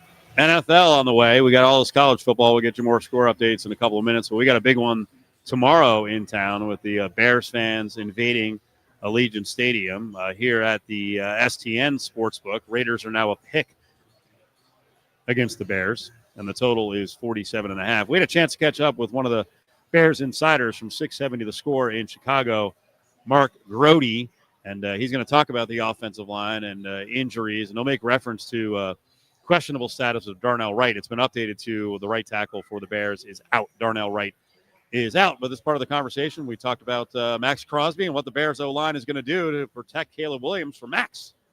Yeah, I mean, they got a potentially big issue because their right tackle, Darnell Wright, has missed at least a couple of days of practice this week. He came out of the Dallas game with a shoulder injury, went back in, so a lot of us thought maybe he's okay. Then all of a sudden, early in the week, he pops up on the injury report. And so here's the thing. If he can't go, they will be putting in a guy by the name of Theo Benedette, an undrafted free agent from last year, which is kind of wild to a lot of us because the Bears drafted a guy by the name of Ozzie Trapillo in the second round, and he has not always been active this year. Usually you think that your second rounder could start over the guy that was an undrafted dude. So the Max Crosby concerns on this end, on the Chicago end, are immense right now. Obviously, if it is Theo Bennett, if it's hell, if it's the incumbent, if it's Darnell Wright, you're going to have help. You're going to have help from Cole Kmet is probably their best blocking tight end. At this point, we don't know if the rookie Colston Loveland out of Michigan is going to be able to play, but they're going to need him to chip, and they're going to need DeAndre Swift, their starting running back, to do some of that as well, which, again, something that we've been talking about, would take away from Caleb Williams having the freedom to distribute to so many different receivers as he did last week against Dallas. Cofield Company here on ESPN Las Vegas. Mark Grody, Bears insider from The Score, is with us. It's funny, earlier you apologized to the audience for picking the Bears. So here's the thing in Vegas. There are lots of Raiders fans in Vegas. I don't know if most are going to go to the game. And this is the problem with this stadium because they had these high PSLs. People need to recoup their money. Bears fans on the ground here are lunatics. You tell me, are they going to travel? Because the last time they were here, it felt like a 60-40 advantage for the Bears. It might be even worse this time. The Raiders-Bears crowd Sunday at Allegiant Stadium is expected to be 50-50 per vivid seats. Game is the most in-demand NFL game of the week, with an average selling price of $523 and a get-in price of $294. Fans are traveling an average of 983 miles for the game. So yeah. that probably tells you something. And look, the Bears have played there before, and it's been filled up. Well, it's intriguing to watch the progress of Caleb Williams, and he had a good game last week. And I saw the notes that just seeing Williams play on time is a big deal. Where is he in that progress? Yeah, I mean, it's like it took a big jump in this last game. The first two games, it was not great, and it seemed like that they simplified things quite a bit more than maybe they had intended to in those first couple of games, like scripting more than just the first drive, rerunning some plays to keep things simple for him. But in this last game against Dallas, it was a bit of a revelation in terms of even going back to his rookie year, in terms of all the different things that Ben Johnson put on his plate. And when you're not getting the full Ben Johnson Detroit days play calling yet, but you started to see him do some of that. You had the trick play, tons of end around. You had more motion in this game than you had relative to like the first two games, like a lot more. So I think it's safe to say that while Caleb Williams is far from a finished product, because there's been moments where we thought we were seeing that guy, this was progress, and it was bigger progress than people think, just because, again, of what Ben Johnson was able to put on his plate. And, both Ben Johnson said again this week, now we can put more on his plate going into the Raiders game. And even Caleb Williams kind of had that, like, things are starting to click feel, and that's what we're waiting for. And a lot of us have been very impatient, probably because of the plaudits and the hyperbole about Caleb Williams coming out of college. What he wasn't was a plug-and-play starter who was going to be great right away. What he still can be, though, is great if he continues on this trajectory. Yeah, I noticed in your conversation, we're talking to Mark Rohde from The Score in Chicago on the Bears and Raiders. I noticed in your conversation with Ben Johnson, he mentioned next day retention from the game. That's a big deal because, as he put it, hey, I don't have to go over all of this and show him what happened. He knows what happened, and we can install quickly. Yeah, and another beautiful thing that Ben Johnson said, just to add to that, is that Ben Johnson said something that probably was hard for him to say, but he did say, I don't have to be perfect as a play caller because Caleb Williams has the arm talent to make plays and make up for maybe what wasn't a good play call, to improvise, to make your coach better. And again, I don't want to get ahead of ourselves because, look, we've been living off of this one win all week, and the first two losses were just horrible. But there were, like if you're looking at the ideal way the Bears want to run their offense, you saw a really good idea of it in that last game against Dallas, especially, Steve. There was a 19-play drive that the Bears had that eventually did lead to a touchdown. Going in the locker room after that game, half the guys on offense had never in their lives been a part of a 19-play drive. DJ Moore called it jokingly torture because of how many run plays were run and just like the whole thing. But you started to see some of the bullet points and the ways. I was like, oh, that's what he wants to do. So it was revealing in those ways. Last one, the run game. DeAndre Swift is dinged up. Doesn't mean Kyle Monangai plays a bunch. I'll give you the other one that I like. I like the looks with Debo too. DJ Moore. I thought that was pretty cool. So what do you think is going to happen with the Bears run game? Yeah, they've been kind of playing with the DJ Moore thing. You've been going back to last year. I think that's the one thing that carried over in terms of offense this year. I'm waiting for DJ Moore to break one. He hasn't quite done that yet. But look, we like the idea of DJ Moore in space. That's always, even back to his Carolina days, when you give him a little space with which to work, that is where DJ Moore thrives. Roma Dunze got a run in that game. Luther Burden, the second-round rookie, got a run in that game. So you kind of see Ben Johnson pressing, almost desperate to get the running game going because it's not quite there. DeAndre Swift, I think, looks better than he did last year. Kyle Monangai looks like a rookie. You know what I mean? Like he'll go forward. Literally last week, forward 3 yards and had a play where he lost, I think, 6 yards on a play. And like he does not have the speed to be one of those running backs like Tariq Cohen back in the day to lose yardage and then make up for it. And then last thing, Roschon Johnson, who had been a second-string running back for the Bears, has been nowhere to be found except on special teams, which is something that we are looking closely at because it's a little bit crazy that more receivers are getting runs than a running back for the Bears. There he is, Mark Rohde, Bears insider for 670 The Score. Bears in Vegas tomorrow for a 10 a.m. kickoff. The game right now is a pick. Bears looking good last week. Right now, Notre Dame is looking good. The Irish are up 28-10, and we'll give you the numbers on C.J. Carr, and Jeremiah Love is just tearing it up. But on the way, we'll go behind the counter. Chuck Esposito, the boss of the book here at Treasure Island at the Golden Circle Sports Bar from STN, is going to join us. We'll preview the afternoon and evening slate, big ones around college football with Chuck Esposito. Scott Graham here from Westwood One. Coming up on Sunday Night Football, an NFC battle with the Cowboys hosting the Packers. The return of former Dallas defensive star Micah Parsons is sure to take center stage. But both will also be looking to bounce back from disappointing losses last week. Ryan Radke and Mike Golick have the call of the Packers at the Cowboys on Sunday Night Football. Right here on the Las Vegas Sports Network. This is the story of the one.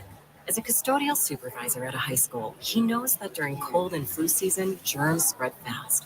It's why he partners with Grainger to stay fully stocked on the products and supplies he needs, from tissues to disinfectants to floor scrubbers. Also that he can help students, staff, and teachers stay healthy and focused. Call 1-800-GRAINGER, click Grainger.com, or just stop by. Grainger, for the ones who get it done.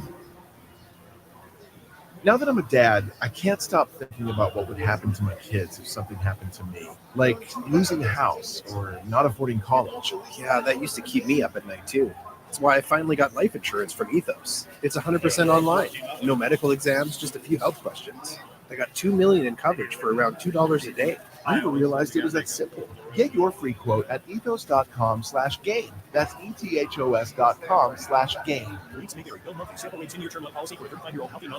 Sign up today for a new William Hill Nevada mobile sports account. You can earn up to a $250 bonus bet after placing your first qualifying wager. The William Hill Nevada mobile sports app allows you to bet on the go from any iPhone, iPad, or Android device from anywhere in Nevada. With the largest wagering menu, the William Hill Nevada mobile sports app features same-game parlays, early cash out, and live in-play wagering on all major sports. For more information, official rules, visit williamhill.us. Must be 21. Gambling problem?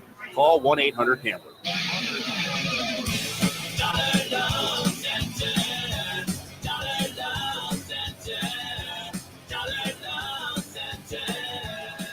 Hey, Chuck, people seem to need Dollar Loan Center more than ever these days. Look, banks stopped lending money years ago to average folks who just need $1,000 or so for a little while to get through their situation. They say that half the country can't even withstand a $1,000 emergency. And that's where we come in. We get it. People end up in a pinch. You always know where you stand at the Dollar Loan Center. We're very transparent, lend more, charge less, give you more time to pay back, and treat you like family. If you like your family, that is. You're spot on, Chuck. DLC lends up to $5,000 in minutes, and you can get your cash in person at one of our 70 locations, on our website, don'tbebroke.com, or even over the phone with one of our helpful, real staff members. You're going to love Dollar Loan Center.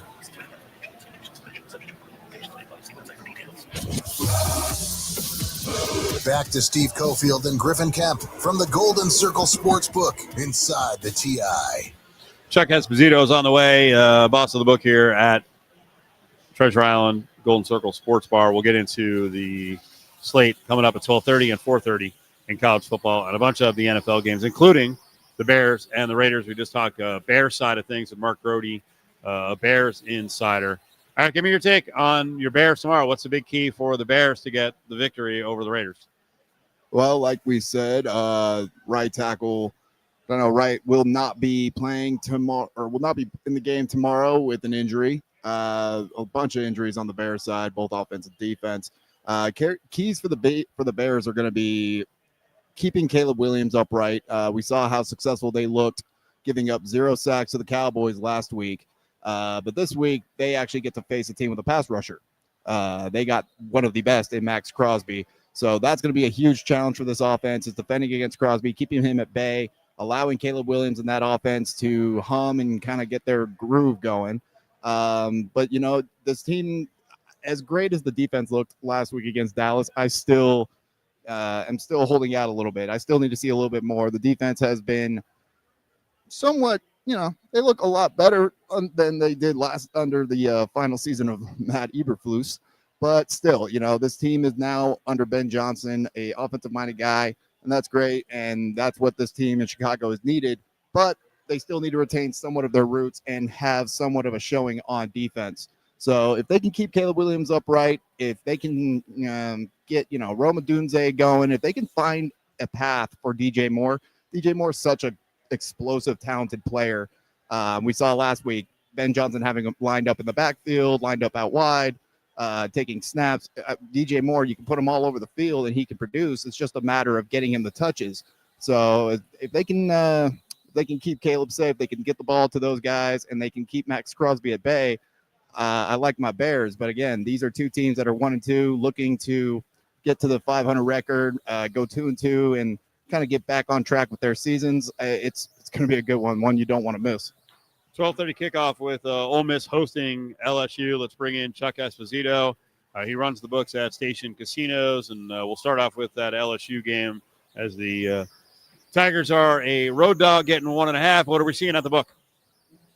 The initial push was on the dog in this game. We saw some LSU money come in. We opened the game 2.5, went down to 1.5. Now it's starting to creep back up a little bit, guys. LSU just 4-2 against the number in their last 6 games.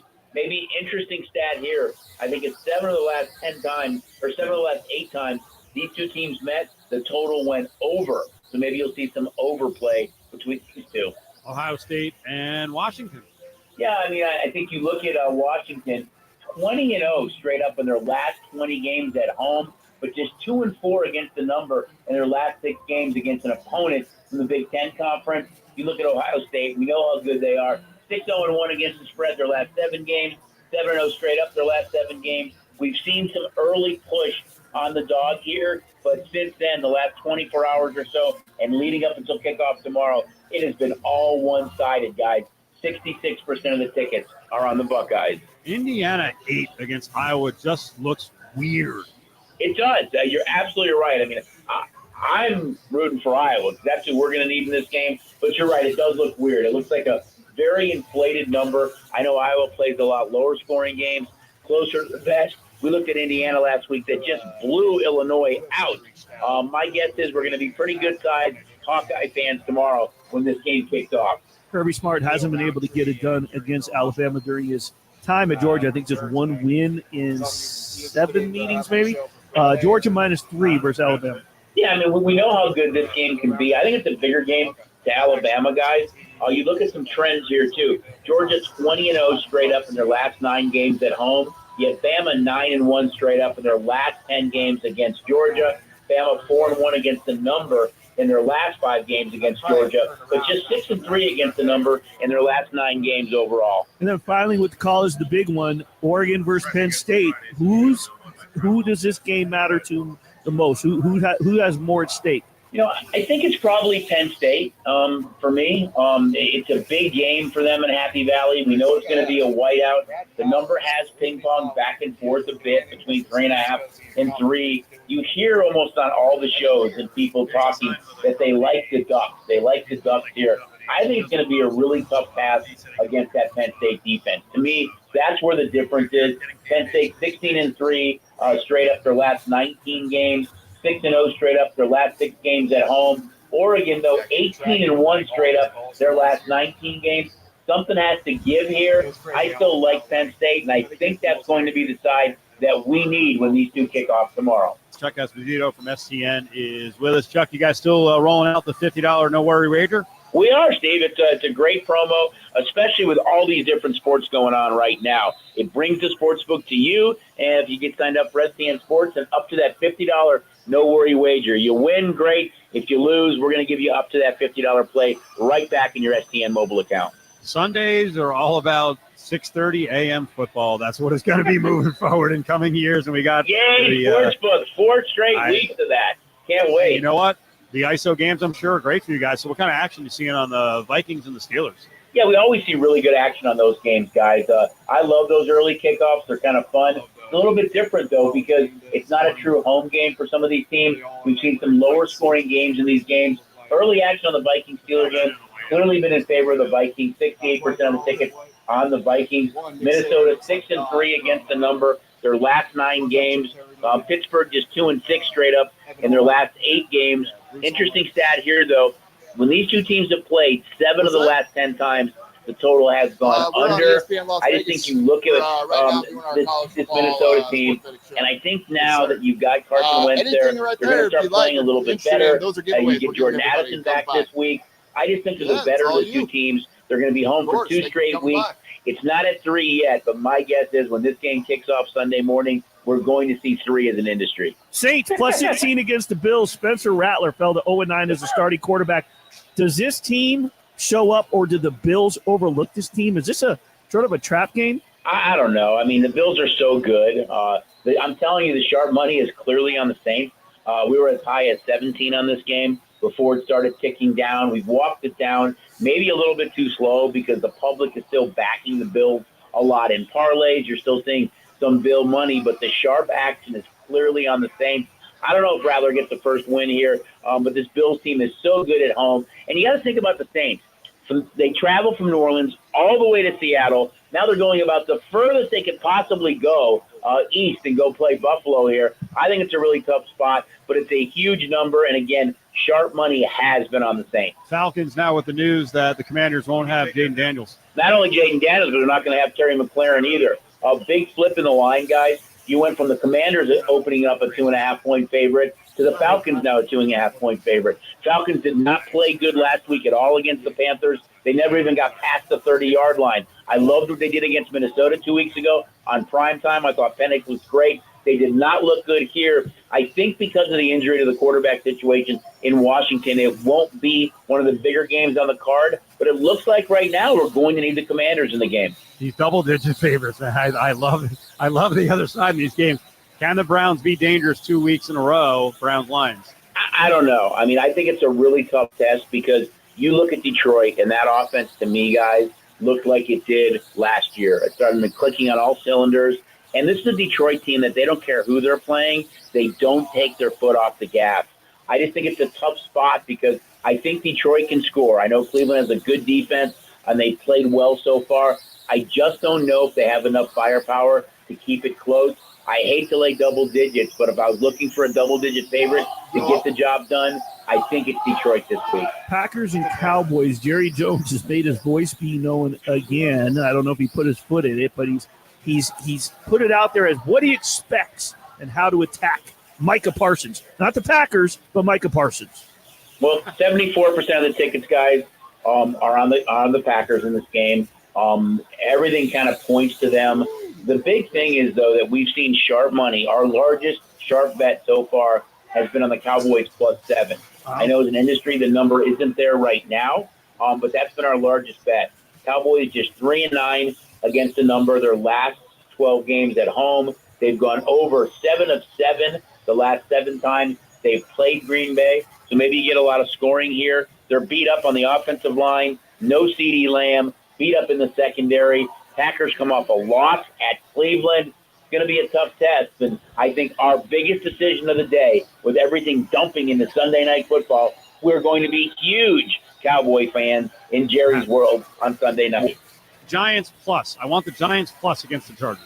Yeah, I mean, I know we talked about this early in the season before it started. If there was an MVP, guys, in the preseason, I think it would have been Jackson Dart. He played really, really well. We know that their fan base, it seems like their players, everyone is energized that it's Jackson Dart. I don't know who Russell Wilson was throwing to in that last drive. He's still a rookie quarterback, and you look at what team in the AFC is giving up the least amount of points. It's the LA Chargers. Tough test against the Chargers, but they are at home. Chargers, to me, are one of the best teams in the AFC right now.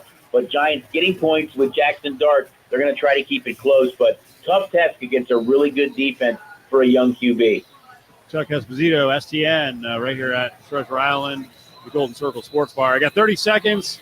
Bears. The line has shifted a little bit. Raiders, that was terrible. Raiders and Bears, what are we looking at? No, it was good. I mean, being from Chicago, I'll say it too. Stop Bears. But you got to have that little George Wentz in there, and you got to carry it over. But, yeah, the Raiders did open up a 1.5, 2-point favorite industry-wide. Numbers come down a little bit. Ticket count just favors the Raiders a little bit at 54%. Bears came into Allegiant 3 years ago and won. That was with Justin Fields. Raiders just 2-4 against the number their last 6 games at home against the Bears, and just 1-6 straight up in their last 7 games at Allegiant. My guess is we're going to be small Bear fans here. I think you're going to see a lot of blue and orange in Allegiant on Sunday afternoon. Chuck Esposito from STN rolling down the college football slate and the NFL slate as well. So, USC just made a massive play. Illinois was on the doorstep, about to go in, fumble. Jakeem Stewart comes out of the scrum with the ball. That guy's 6'5", 290. He's 18 years old. Like, that's a defensive tackle prospect. That's a man. And that's the kind of guys that the defense of USC is starting to recruit now, in addition to some great transfers they got in. Jakeem Stewart coming in from Louisiana, again, at 6'5" and 290. I also love the fact someone was complaining about it yesterday about the defensive linemen and something about, I liked when they wore, the traditional numbers. And I'm like, I like 290 guys wearing number 4 because you don't know what the hell is going on. But he came out, he looked like a running back, taking it back to about the 30. And now USC on the move, 32 seconds left. I mean, if they can turn this from what looked like 21-7 at the break into a field goal and have it go 14-10 going into halftime, that's going to be freaking massive for USC. So big play on defense. Hey, now, and everybody always thinks about Lincoln Riley to think offense, but hey, if his team can make a stand like that, where it could have been 21-7 right now, Steve, going into the halftime, and that is a awful way to go for the first half of a game. But his defense stood strong. They got the ball, and like you said, they have an opportunity to make it, about a 4-point game before halftime. So good for Lincoln Riley. I mean, I'm excited to see, when he came over to USC, there was a lot of hype. There was a lot of, of course, he brought Caleb Williams with him at the time. But no, there's a lot of hype for him. And I hope that Lincoln Riley is the guy USC thought they were getting when they brought him over from Oklahoma. I hope he gets the Trojans back into the limelight where I believe they belong. Notre Dame, 35 seconds left in the half, now up 35-13. Jeremiah Love at last count had 137 yards from scrimmage and 3 touchdowns. I'm sure he's added to that one. As we just told you, Illinois 14-7 on USC. Kansas down 20-13 at the half against Cincinnati. Kansas State halftime 17-7 Central Florida. Rutgers, Minnesota. That one has the Scarlet Knights leading 21-14. We'll get you an update on the game I recommended earlier. Utah State tie up some loose ends on college football with the evening and late evening games and some NFL picks as we're live here. Throw the flag. Golden Circle Sports Bar. Griffin, Cofield, ESPN Las Vegas. If you're a business owner considering an exit, you've got options. If you want to list your business, go with our competition. If you want to sell your business, go with sunbeltvegas.com. Visit We're going to skip the Sammy to P get a sound, okay? no-cost business valuation today.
running back for Notre Dame, and 4 touchdowns. Oh, no. Notre Dame just added another touchdown. I'm not a Notre Dame fan, but, as I've been saying all show, and I said after Notre Dame lost 2 very narrow decisions and people want to stomp on them and say they're done, they're at Arkansas. They're now winning 42-13. It's going to halftime. Latest score, like I said, Jeremiah Love has 4 touchdowns in the game. Latest one, Price just hauled one in from C.J. Carr from 35 yards. We were pimping C.J. Carr early in the game. He's now 16 of 22. Boy, the SEC stinks on defense, at least in this case. Arkansas blows. What is going on here? Never thought I'd see that. 16 of 22, 295, and 4 touchdowns. I'm sorry, didn't Arkansas just play competitively against Ole Miss, who's a 1.5-point favorite today against LSU, and barely got by Memphis? Maybe this is just wrong spot, wrong time. I can't imagine you're looking ahead at Arkansas with Sam Pittman's job seemingly on the line every year, every game. I mean, they're at Tennessee next week, but they ain't ready today, and Notre Dame's come in and is just smoking the Hogs, Razorbacks, and, the Sharps were all over this one. Mm-hmm. Griffin, let's be a little sharp down the stretch here. Let's see what we can throw out here. Aside from one more final score roundup, games in the afternoon, 12:30. We had strong takes from several people on Cal and Boston College. Cal last week got crushed by San Diego State, and Keaba Sangapola-Tele did not play well. They got to go cross-country. Game's up here in about 90 minutes. Boston College was a lean of John Von Tobel. I played Northern Illinois at the beginning of the week. For some reason, San Diego State was favored, I thought, pretty big in that one at 3.5. I'm looking for the number now. Is San Diego State in that midday start is still favored, but not quite as big. It's now 1.5. Some other games on the way. Tennessee, Mississippi State. I wonder if Mississippi State is going to have a season where they can go 500. Again, you don't really compare scores week to week, but they did get a win against Arizona State, and Arizona State is now 4-1 and looked good last night. Yep. But again, Tennessee, they Joey Aguilar's been awesome. He's been awesome. They got weapons. Yep, and they go and they're coming off of a week where they get done with a nail biter with Georgia. I think despite losing that game, Steve, I think they still probably gained a little confidence. They probably said to themselves, hey, defense-wise, we cannot be giving up that many points. But offense, we stayed up with, one of the top teams in the nation of the holy SEC conference. They are, you get even in a loss, when it's that close, you look at the things you could improve on, but then, you really look at the overall picture, and they're probably telling themselves, as volunteers, we are capable of doing really great things. We're capable of taking on anybody in the country. It's just a matter of fixing the details that allow, fixing the small little things and being more diligent in our responsibilities on the defensive side. I think Tennessee's probably coming out this week, and they're going to try and make a statement against Mississippi State. USC was able to salvage a field goal at the end of the half. So looking at a 21-7 deficit, it's instead 14-10 at the break. Iowa State, Arizona, definitely intriguing. I'm not sure Arizona's going to hang with Iowa State on the road. BYU, Colorado is a really cool game. Colorado just 2-2. Deion's had trouble picking a quarterback. BYU's been nothing but really good. Herr Bachmeier in the place of Jake Retzlaff has been very solid. BYU in that one was laying 6.5. I'll get to the latest number for BYU and Colorado. A lot of Mountain West Conference action. I mentioned the San Diego State game. Also on the way, Boise is going to take on App State. They should be able to handle the Mountaineers, as they blanked on their nickname. By the way, BYU is 6 now against Colorado. The other Mountain West games, New Mexico State is interesting. Is New Mexico that improved? Listen, they got a win against UCLA, a reeling UCLA team. New Mexico State here was catching over 14 points. Hawaii and Air Force was a game of much intrigue in the middle of the week. We were debating that one. I think it's a tough spot for Hawaii. At elevation, back on the mainland. It is 6.5. And good news for Hawaii, Micah Alejado is back in the fold. And just about 100% in that one. So, of course, we got Georgia and Alabama on the way at 4:30, and Oregon and Penn State also at 4:30.